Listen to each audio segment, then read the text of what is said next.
Halo, selamat datang di channel Guru Akuntansi, tempat kamu belajar akuntansi. Ini adalah video ketiga dari pembahasan mengenai soal UKK akuntansi tahun 2026 dengan paket soal ke-1 dan ke-2 ya, yaitu di soal kasus UDS Prima. Di video pertama saya sudah menjelaskan ya, kita sudah membahas bagaimana melakukan atau mencatat transaksi-transaksi yang muncul di UD Prima, di UDS Prima ke dalam masing-masing jurnal. Dan yang video kedua saya sudah membahas mengenai bagaimana proses pempostingan dari jurnal yang muncul, akun-akun yang muncul di jurnal ke dalam buku besar, dan kemudian hasil dari buku besar yaitu berupa saldo akhir itu diikhtisarkan ke dalam neraca saldo di akhir Desember 2025. Nah, di situ trial balance ya, ini di soal ketiga atau di pembahasan ketiga ini kita akan membahas bagaimana menyusun laporan keuangan entitas tunggal ya untuk skala usaha mikro, kecil, dan menengah ya, karena UDS Prima ini masuk ke bagian UMKM. Ini adalah jawaban dari pembahasan yang saya lakukan ya di video yang kedua, yaitu menghasilkan trial balance atau neraca saldo per 31 Desember 2025. Jadi nanti kalian akan diberikan ya di bagian ketiga ya, part ketiga itu informasi atau kunci jawaban dari trial balance 31 Desember 2025 yang nantinya akan diteruskan untuk membuat laporan keuangan. Nah, ini sudah sesuai ya dengan pembahasan kita kemarin, hasil dari trial balance-nya sesuai dengan kunci jawaban yang ada di soal ini ya. Jadi di bagian kedua kita sudah menghasilkan trial balance yang neraca saldo per 31 Desember 2025, maka pekerjaan selanjutnya yang akan kita lakukan adalah melakukan pencatatan jurnal penyesuaian ya, pencatatan transaksi penyesuaian yang muncul dari beberapa bukti memorial. Oke, kalau begitu kita langsung saja. Di bukti memorial yang pertama di dokumen 26 di sini di tanggal 31 ya, dilihat bahwasanya kepada bagian keuangan, berarti artinya ke kita gitu ya, kita selaku teknisi akuntansinya diminta gitu ya, diminta untuk melakukan pencatatan transaksi penyesuaian di yang berkaitan dengan bahwasanya telah diterima rekening koran dari bank ya atas rekening perusahaan di tanggal 31 Desember 2025, di mana di dalam rekening koran itu menunjukkan informasi sebagai berikut.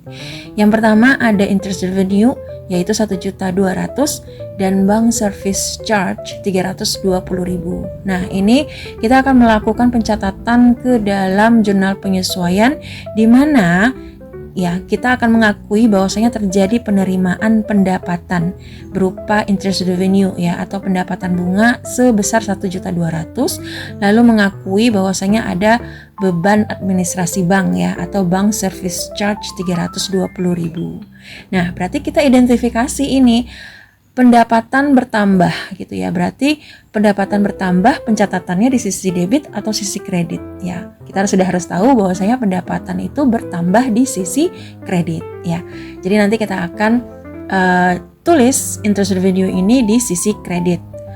Dan bank service charge itu adalah beban, dan kita tahu beban itu secara aturan debit kreditnya bertambah di debit. Ya, betul ya.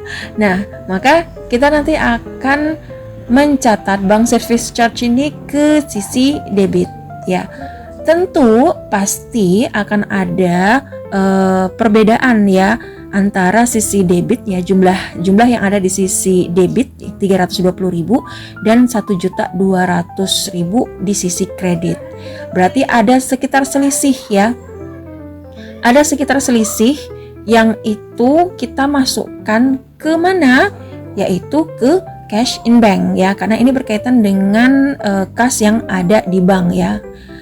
Kas yang ada di bank ya, benar, uang rekening ya, uang yang ada di rekening di bank, dimana pendapatan itu kan lebih besar daripada beban gitu, maka Karena pendapatan itu lebih besar daripada beban, artinya pemasukan lebih besar daripada pengeluaran, artinya apa? Yaitu kas bertambah gitu. Dan kas bertambah itu di sisi debit ya, sehingga ada dua akun di debit dan ada satu akun di kredit, yang itu hasilnya tentu debit kreditnya akan jadi balance ya.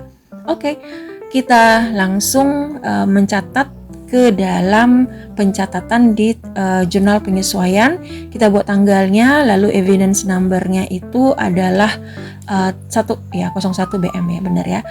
Dan kemudian yang pertama kita mau mencatat dulu mau beban atau mau cash ya, karena kita sudah tahu ada dua akun di debit ya. Saya di sini saya buatkan dulu cash in bank. Cash in bank kita belum tahu ininya ya, udah tahu sih sebenarnya selisihnya pasti gitu, tapi saya mau lewatkan dulu.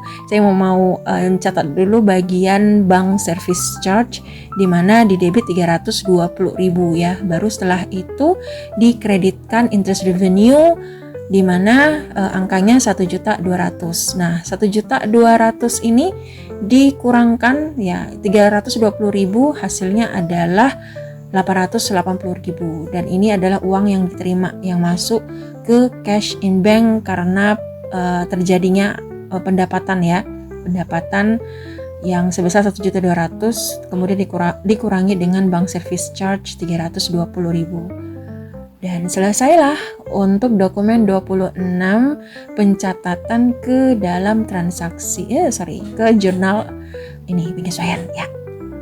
Bukti memorial berikutnya dokumen 27. Di sini kita lihat bahwasanya kita sebagai teknisi keuangan itu diminta untuk melakukan penyesuaian terhadap yang pertama adalah saldo akhir perlengkapan ya, 7.700.000, di mana diketahui gitu ya bahwasanya setelah dihitung secara nyatanya gitu ya, secara yang ada di lapangan, perlengkapan itu tinggal 7.700.000 gitu ya artinya. Kemudian ada beban asuransi bulan Desember 2025 1 juta ya. Ini sudah diketahui bebannya berapa. Kalau yang beban ini sudah gampang ya pencatatannya, karena kita tidak perlu lagi mencari berapa sih bebannya ya, karena di transaksi penyesuaian ini, jurnal penyesuaian yang harus kita catat itu adalah berapa beban-beban yang sudah terpakai yang harus diakui gitu. Ini saldo akhir perlengkapan ini belum diketahui bebannya berapa, sehingga nanti akan kita cari terlebih dahulu ya. Sedangkan asuransi itu sudah diketahui bebannya berapa, maka tidak ada perlu kita cari lagi berapa yang harus kita catat ke dalam transaksi ke jurnal penyesuaian ya. Begitu juga untuk beban sewa. Di beban sewa bulan Desember 2025 sudah diketahui ya, yaitu sebesar 2 juta. Jadi 2 ini sangat easy gitu, tak perlu kita cari perhitungan dan kita tinggal mencatatnya saja. Nah, sedangkan untuk cadangan kerugian piutang 2% dari saldo piutang. Nah, ini baru perlu kita cari berapa cadangan kerugiannya, yaitu yang menjadi beban kerugian piutang di bulan Desember 2025. Jadi ada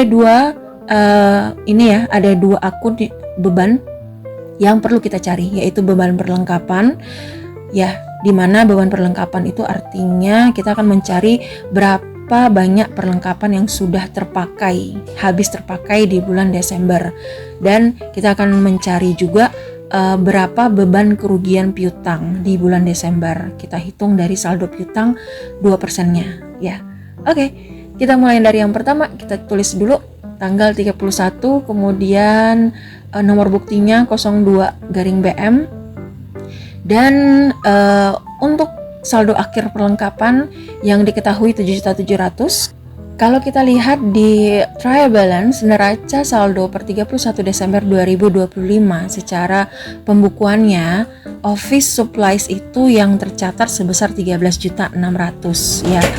Sebesar 13.600.000, padahal disebutkan bahwasanya yang ada ya, saldo akhir perlengkapan yang masih ada nih, yang masih utuh dan masih nyata ya di akhir 31 Desember 2025 itu ada tinggal 7.700.000. Nah, jadi dari 13.600.000 ini ada sekitar sekitar berapa gitu ya selisihnya yang sudah menjadi beban gitu ya.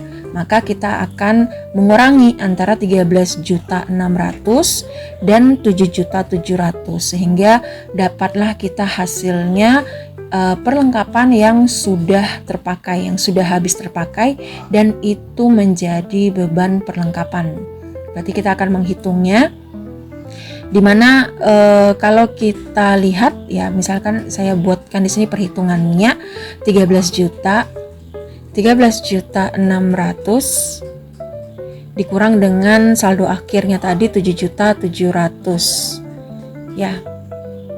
Oke. Nah, hasilnya adalah 5.900.000. Jadi 5.900.000 inilah yang menjadi beban perlengkapan. Maka kita catat beban perlengkapan di debit ya, office supplies expense di debit sebesar 5.900.000. Oke. Nah, kreditnya apa? Kreditnya gitu ya. Kalau di sini ya di saya pencatatan pencatatan dalam satu bukti memorial ini, kalau di saya mau menulis dulu debitnya, baru setelah itu saya catat kreditnya ya. Jadi saya mau selesaikan terlebih dahulu pencatatan debit di antara perlengkapan, beban asuransi, beban sewa, dan cadangan kerugian piutang. Baru setelah itu saya buatkan bagian kreditnya.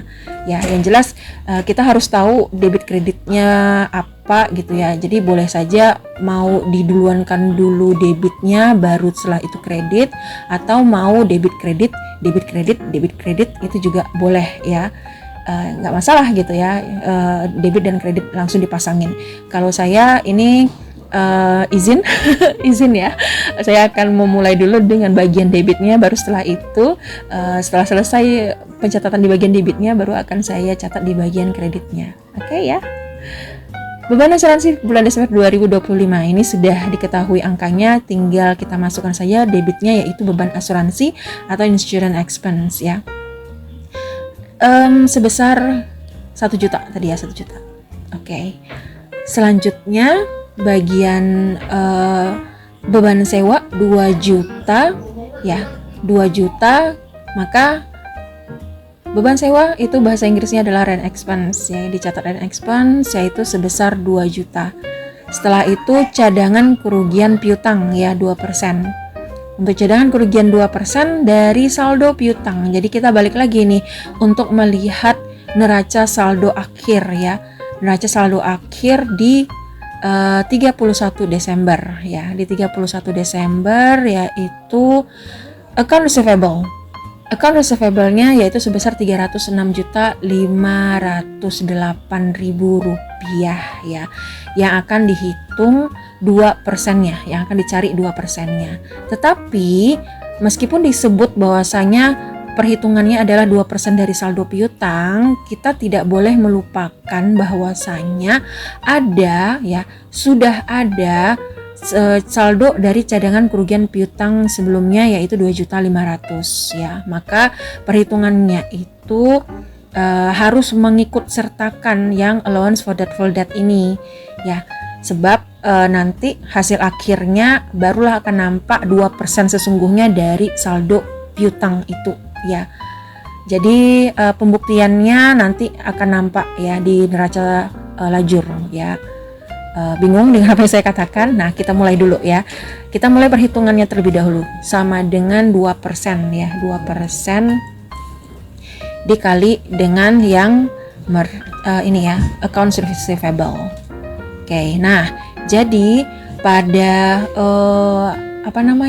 pada akhir atau laporan periode di Desember 2025, saldo cadangan kerugian piutang itu adalah totalnya 6.130.160, dan inilah angka yang akan dibawa ke dalam laporan keuangan.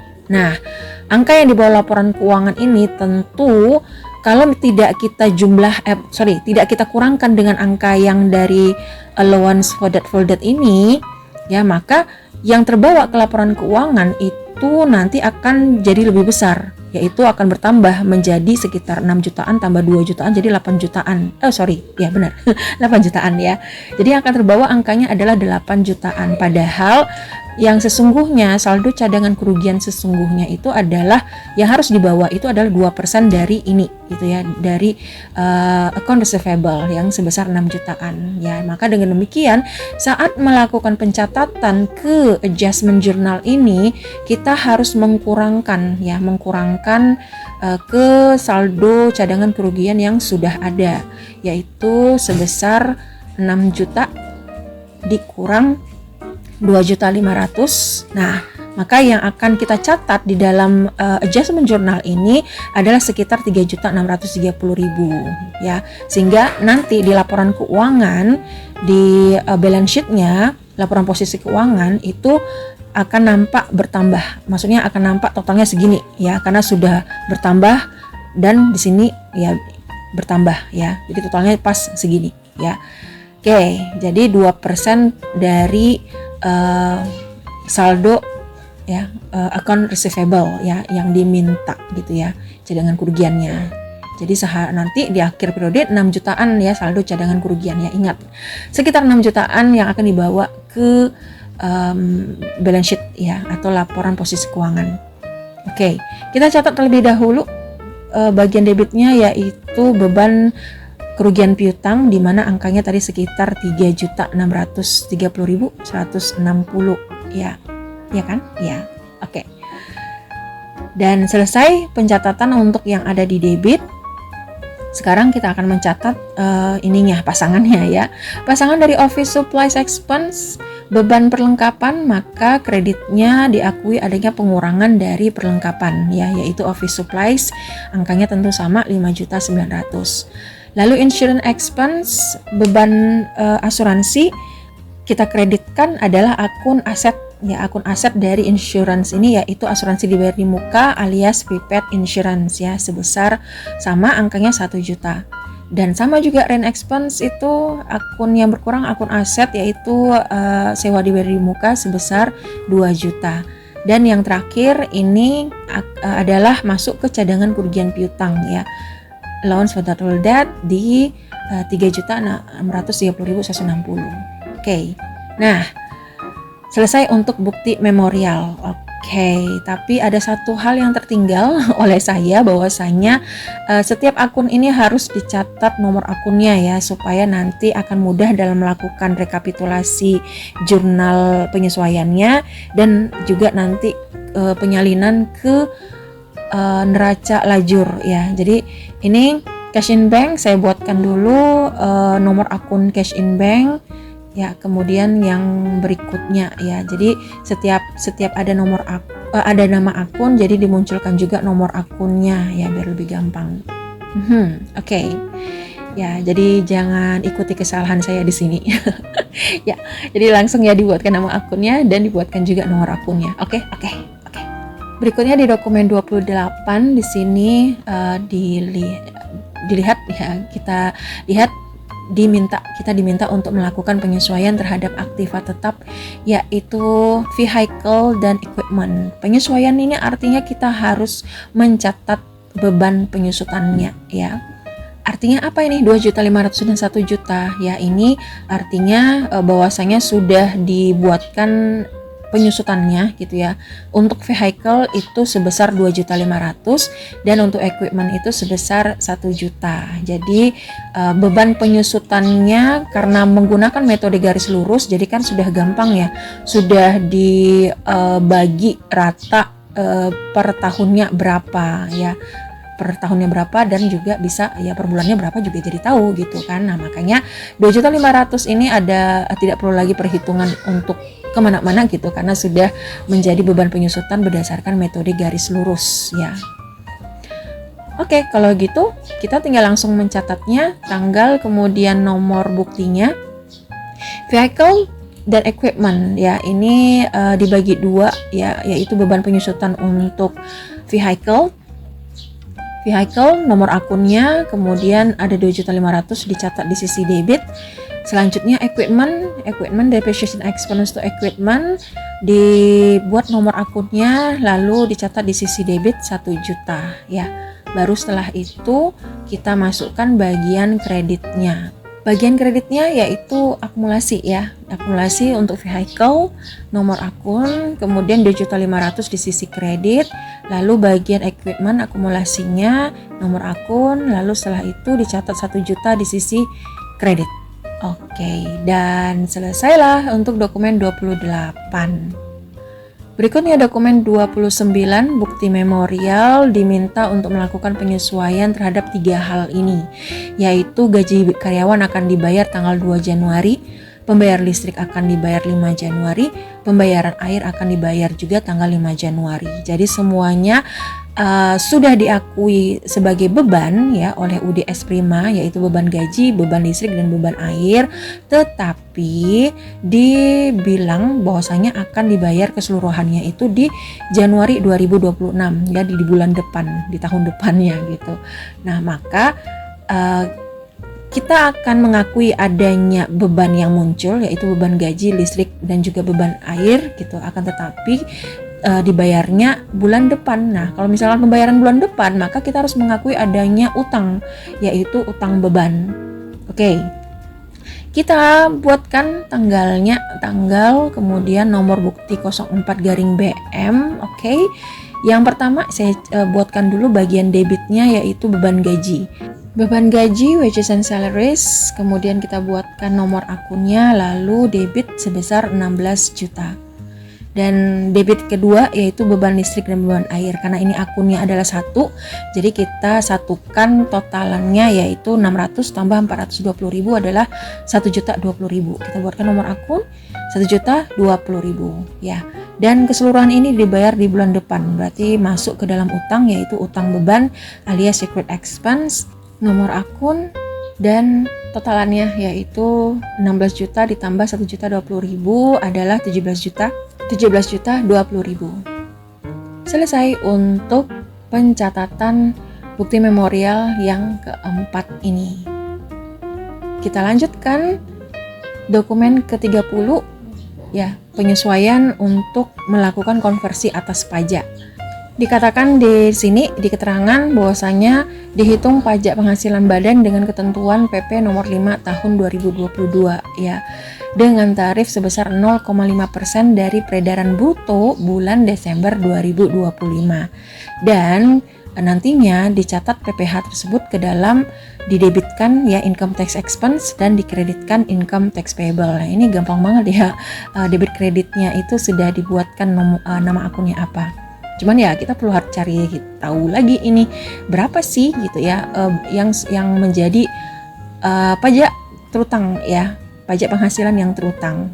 Oke, nah kalau kita lihat secara ketentuan dari PP nomor 5 tahun 2022 ini yang menyebut bahwasanya peredaran bruto itu adalah penghasilan usaha yang diterima oleh wajib pajak gitu ya, wajib pajak di mana penghasilan usahanya tersebut masih atau belum dikurangi dengan biaya-biaya seperti retro penjualan, potongan penjualan, dan sejenisnya gitu ya. Jadi berdasarkan ketentuan PP nomor 5 ya, nomor 55 tahun 2022, kita harus mengetahui definisi dari peredaran bruto berdasarkan peraturan pemerintah ini ya.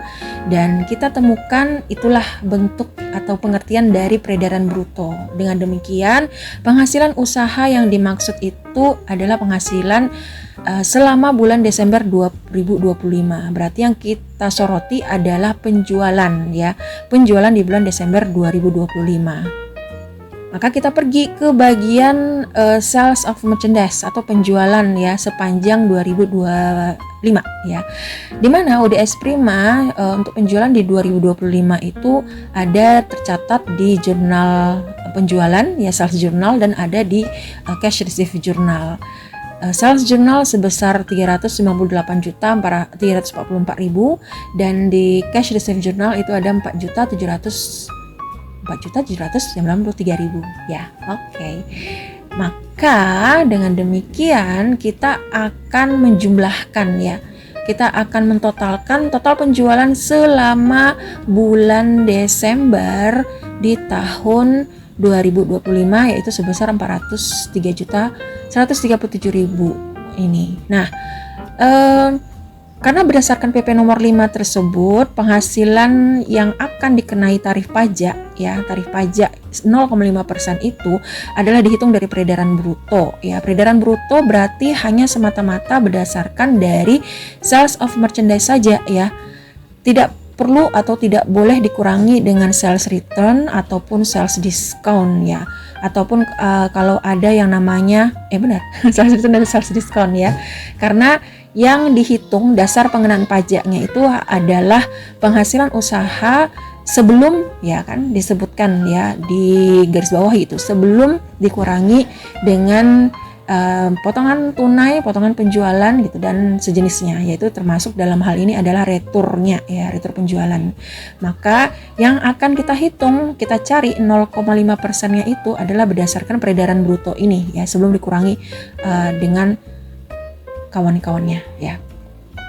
Dengan demikian kita buatkan 0,5% dikali dengan total peredaran bruto sebelum dikurangi apapun ya, yaitu hasilnya adalah 2.015.685. Dan inilah yang akan kita catat ke dalam jurnal penyesuaian ya.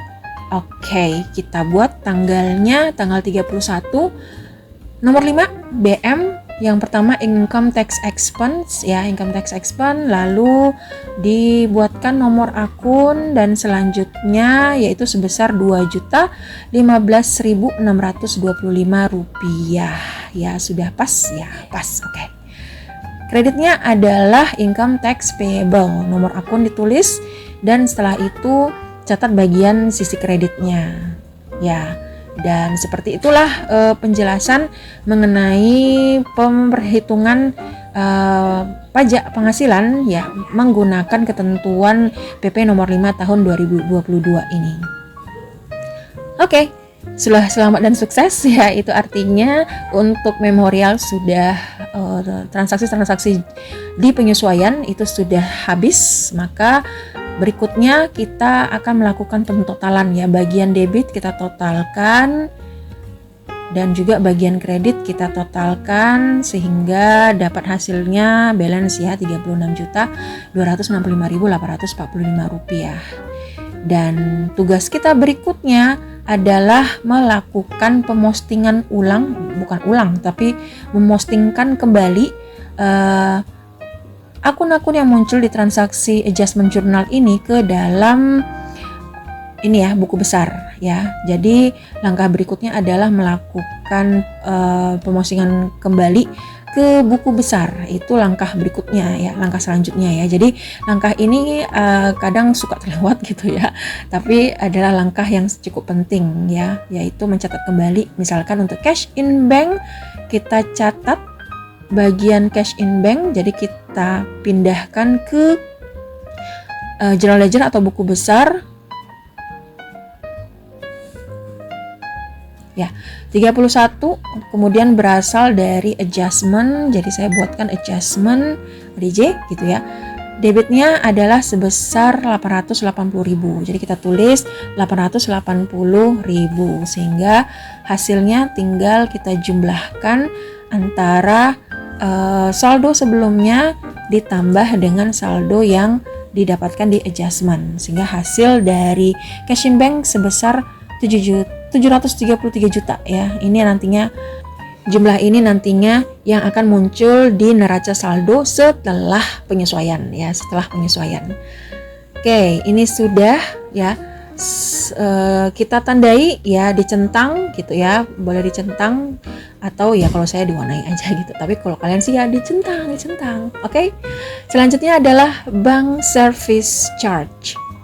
Bank service charge ya, bank service charge, jadi kita tulis tanggal 31 kemudian berasal dari adjustment, lalu muncul di debit 320.000 dan berikutnya ditambahkan saldo sebelumnya ya, sebelum penyesuaian ditambah dengan setelah penyesuaian ini, sehingga nanti akan muncul di neraca saldo setelah penyesuaian, saldo akhir dari bank service charge adalah 12.320.000. Kita tandai. Oke, nah jadi langkah selanjutnya adalah seperti itu ya, yaitu memposting kembali seluruh akun-akun yang muncul di jurnal penyesuaian ini ke dalam buku besar ya. Saya tidak akan menerangkan keseluruhannya karena saya yakin kalian sudah pandai ya, sudah mampu dalam hal memposting kembali seluruh akun-akun yang muncul ini di adjustment journal ini ke dalam buku besar ya.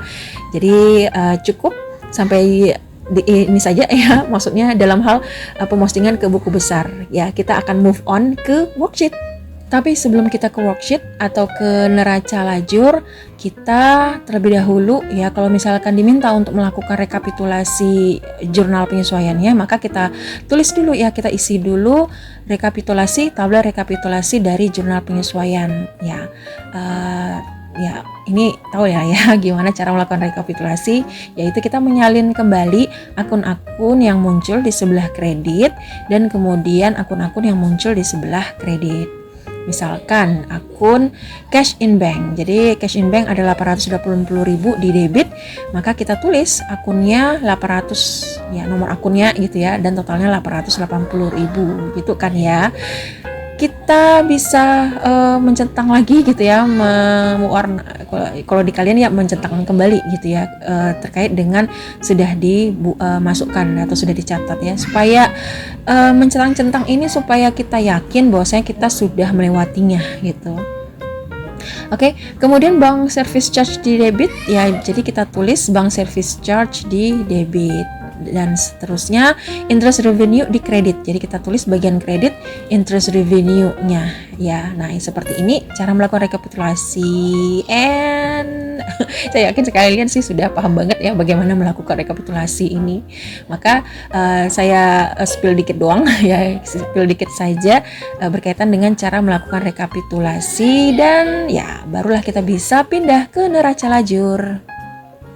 Di neraca lajur, di sini kita akan mengisi ya beberapa kolom-kolom yang ada, yaitu kolom trial balance, neraca saldo sebelum penyesuaian, kemudian kolom penyesuaian adjustment, kemudian adjusted trial balance atau neraca saldo setelah disesuaikan. Setelah itu kolom income summary, yaitu laporan laba rugi, dan kemudian kolom balance sheet ya, yaitu kolom neraca. Nah, di kolom trial balance itu biasanya sudah berisi dengan neraca saldo per akhir ya, yaitu 31 Desember 2025 ya. Nah, kalau misalkan di lembar kerja kalian trial balance-nya belum muncul saldo-saldonya ya, berarti kalian harus menulis terlebih dahulu saldo-saldo yang ada di soal ya, yang ada di soal gitu. Dan kalau sudah tertulis ini gitu ya, maka itu sangat bagus gitu ya, karena akan mengefisienkan waktu kerja kita. Oke, ini saya asumsikan saja ya bahwasanya lembar kerja kalian sudah berisi dengan saldo-saldo akhir yang ada dari trial balance ya, sebelum penyesuaian ya, per 31 Desember 2025. Maka langkah berikutnya yaitu melakukan adjustment ya, menyalin akun-akun yang muncul yang ada di bagian adjustment journal ini. Untuk mencatat kolom adjustment ya, bagian adjustment dari neraca lajur, kita bisa sorot ke bagian rekapitulasi yang sudah kita buat ya tadi ya. Jadi kita mulaikan dari punyanya cash in bank. Di worksheet kita pilih cash in bank dan kita catat yaitu 880.000 di debit ya. Nah, kalau sudah boleh dicentang ya, sudah kita isi. Lalu setelah itu juga sama untuk akunnya bank service charge ini ya, yaitu 91002, kita bisa tulis angkanya 320.000 ya. Dan boleh kita centang lagi ya. Jadi caranya ya dengan menyalin keseluruhan yang ada dari angka-angka yang masuk di bagian debit dan angka-angka yang masuk di bagian kredit. Oke, mau ini lagi dijelaskan lagi cara pemindahannya atau penyalinannya ya, kita coba lagi ya. Jadi untuk bagian 61102 ya, di kolom adjustment 61102 adalah office supplies expense yang angkanya sebesar 95 juta ya, 5.900.000. Maka kita catat dan sudah selesai kita tandai centang. Oke, lalu bagian debit lagi 61106 ya, yaitu punyanya insurance expense sebesar 1 juta. Kita tandai ya. Berikutnya 61107 2 juta selesai belum? Udah langsung ya 2 juta ya. Baru kita tandai sudah di ini disalin ya. Dan seperti itulah seterusnya sampai bagian kredit. Dan hasil dari setelah semuanya disalin adalah seperti ini, ya kan? Jadi sudah penuh atau sudah tercatat semua akun-akun yang muncul di jurnal penyesuaian ke dalam kolom penyesuaian di bagian neraca lajur, ya. Ini kita totalkan dan juga kreditnya juga kita totalkan, dan totalnya tentu harus sama ya, sama-sama 36.265.845 ya. Kalau berbeda berarti ada yang keliru gitu. Harus kita cari tahu, harus kita telusuri lagi di mana kesalahan dalam penyalinan ya. Jadi harus pas dengan apa yang sudah dihasilkan di jurnal penyesuaian. Kita sudah selesai mengisi bagian dari adjustment, kolom adjustment. Sekarang saatnya kita mengisi bagian adjusted trial balance atau neraca saldo setelah penyesuaian ya. Neraca saldo setelah penyesuaian, cara mencatat atau mencatat ke dalam kolom ini adalah kita ya, ini akan saya besarkan dulu. Nah, kita akan menjumlahkan ketika dia bertemu dengan pasangannya ya. Misalkan debit di trial balance ketemu dengan debit di adjustment, maka hasilnya adalah totalnya bertambah gitu ya. Totalannya bertambah. Nah, 733299603 inilah akun yang muncul yang harus sama dengan buku besar yang sudah kita buat tadi setelah dimasukkan adjustment. Nah, pas kan angkanya yaitu 733.299.603 rupiah ya. Jadi sudah pas kan. Jadi seperti itu ya. Pentingnya memposting kembali jurnal penyesuaian ya, setelah membuat jurnal penyesuaian ke buku besar. Berikutnya kita lihat lagi bagian petty cash. Karena tidak ada perubahan, maka di adjusted trial balance-nya pun juga tidak ada perubahan. Kita catat bagian debit 150.000. Lalu bagian account receivable juga sama, tidak ada perubahan. Lalu, nah ini ada akun di trial balance kredit, ketemu dengan adjustment di kredit, ya ketemu dengan pasangannya, maka bertambahlah dia. Letaknya ya sama di kredit juga. Nah, ini yang saya bilang tadi ya, untuk allowance for doubtful debt, neraca saldo setelah penyesuaiannya yaitu sebesar angka yang 2% dikali dengan saldo piutangnya ya, yaitu 6.130.160 gitu kan. Jadi seperti yang sudah kita hitung sebelumnya ya, yaitu angka totalannya yang akan terbawa ke laporan keuangan nantinya, laporan posisi keuangan itu 6 jutaan ya kan. Makanya kenapa saat di bagian adjustment mencatat ke dalam saldo penyesuaian itu kita perlu kurangkan dengan 2.500.000 ya, sebab nanti biar pas ketemu 2%-nya dengan account receivable gitu. Kalau cuma sekedar 2% dikali saldo kerugian, saldo piutang, ya tentu hasilnya nanti akan, kalau kita bikin di sini 6 jutaan gitu ya, berarti nanti akan bertambah nih 2,5 juta ditambah 6 jutaan, lebih tinggi lagi 8 jutaan. Nah, berarti kan tidak sesuai gitu ya, tidak sesuai dengan penyesuaian yang seharusnya dilakukan, yaitu 2% dikali dengan piutang dagang ya yang ada di bulan Desember ini. Nah, sudah tahu ya kenapa harus dikurangkan dengan allowance, meskipun di dalam soalnya tidak disebutkan dia dikurangkan dengan allowance bla bla bla seperti itu.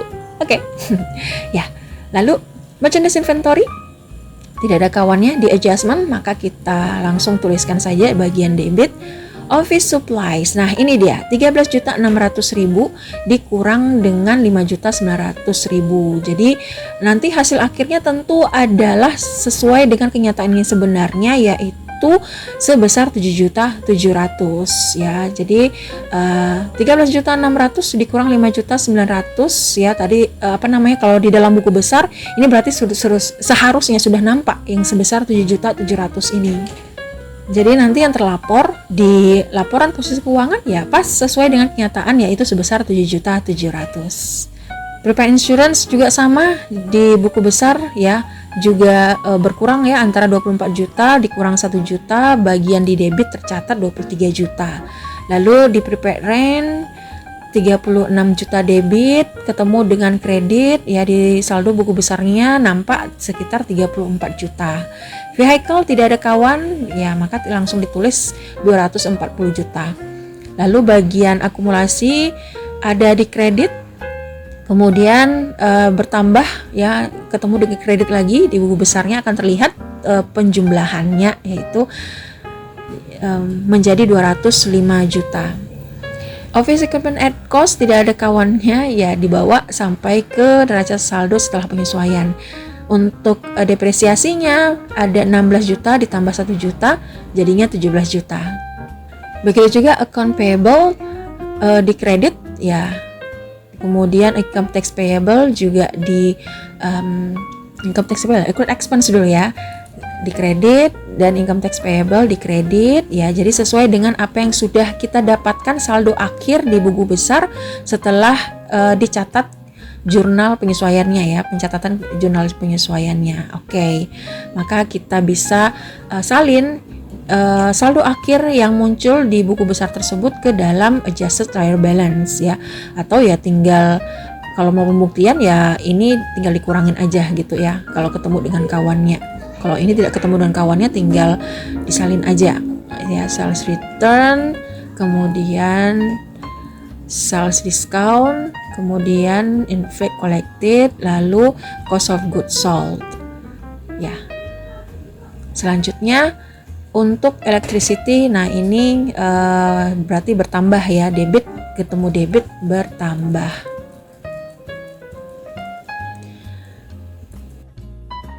Ya, address advertising expense tidak ada kawannya ya. Lalu bagian interest revenue, kredit ketemu kredit ya, bertambah ya, nampak di buku besarnya. Late fees collected di kredit, lalu interest expense di debit, lalu bank service charge debit bertambah, lalu income tax expense bertambah juga ya, jadi 16 jutaan dia. Maka kita jumlahkan keseluruhan yang ada di debit dari neraca saldo setelah penyesuaian ini dan juga di bagian kredit. Oke, sehingga kita temukan hasilnya sudah balance ya, sudah pas. Kalau sudah pas dalam pengerjaannya, maka ya sudah balance gitu ya, maka kita bisa lanjut mengisi income summary dan balance sheet ya, atau kolom laba rugi dan juga kolom neraca. Di kolom laba rugi atau income summary, maka yang akan kita salin saldo-saldonya itu adalah saldo-saldo yang ada di akun nomor 4, 5, 6, 8, dan 9, yaitu akun-akun pendapatan dan beban ya. Jadi kita bisa mulai dari sales of merchandise, kemudian sales return, jadi kita bisa langsung salin keseluruhan yang ada di soal gitu ya. Kok di soal sih? Bukan, maksudnya yang ada, yang sudah kita dapatkan hasilnya. Ya. Jadi kita bisa salin langsung ke bagian kolom income summary. Jadi setelah kita selesai menyalin akun-akun saldo, ya saldo-saldo akun ya yang ada di nomor 4, 5, 6, 8, dan 9, kita jumlahkan bagian debitnya. Hasil bagian debit 2 miliaran ya. Hasil bagian kredit sekitar 3 miliaran. Nah, kreditnya itu lebih besar daripada debit. Itu tandanya pendapatannya lebih tinggi daripada pengeluarannya, yaitu beban-beban, sedangkan yang pendapatannya 3 jutaan ya, 3 jutaan, 3 miliaran ya, dan debitnya 2 miliaran. Maka tentu karena pendapatan lebih besar daripada pengeluaran, maka didapatkan apa? Laba. Ya, betul, laba. Dan kita turunkan hasilnya untuk nampak balance-nya ya. Jadi hasil laba yang didapat oleh UD Prima di bulan Desember 2025 itu ada sekitar 575 jutaan ya. Untungnya cukup besar ya. Oke. Selanjutnya bagian balance sheet atau bagian neraca, maka akun atau saldo yang akan kita catat, kita salin adalah sisanya, yaitu akun yang ada di kelompok nomor 1, nomor 2, dan nomor 3. Jadi kita salin dari neraca saldo setelah penyesuaian ya. Neraca saldo setelah penyesuaian keseluruhan yang ada di akun-akun nomor 1, 2, dan 3 ya di kolom neraca ini. Oke, sudah semuanya kita salin kembali, maka kita jumlahkan bagian debit ya, kita dapati nilainya sebesar 1 miliaran ya, 1.625.000 jutaan ya. Dan bagian kreditnya kita jumlahkan ya, 1.049 jutaan ya. Jadi kita lihat selisihnya ya, selisih asetnya lebih tinggi daripada utang ditambah dengan modal ya. Jadi asetnya lebih tinggi utang daripada modal. Ya benar, karena asetnya lebih tinggi ya berarti ya tadi laba gitu ya, asetnya menaik. Maka selisihnya adalah sebesar 575.799. Harus sama ya dengan selisih yang di sebelumnya. Kalau beda selisih ya berarti artinya ya udah tahu gitu ya, bahwasanya ada yang salah, kita salin, kita catat gitu, kita tulis kembali. Maka harus kita telusuri lagi di manakah letak kesalahannya itu. Oke. Nah, maka kita salin ke bawah ya, kita tambahkan angkanya sehingga nampaklah balance-nya ya. Jadi akuntansi itu memang selalu berbicara balance dan tidak balance-nya. Dan selesailah pembuatan neraca lajur untuk UD S Prima. Berikutnya adalah pembuatan atau penyusunan penyajian dari laporan keuangan UDS Prima, dan itu akan saya bahas di video berikutnya ya.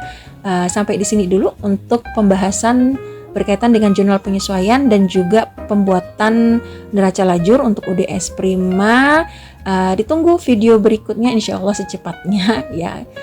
Sampai di sini dulu. Terima kasih sudah menyimak. Kalau ada pertanyaan atau komentar ataupun mungkin saran gitu ya, silakan ditulis di kolom komentar. I'm so appreciating that ya. Oke, terima kasih sudah menyimak. Bye bye.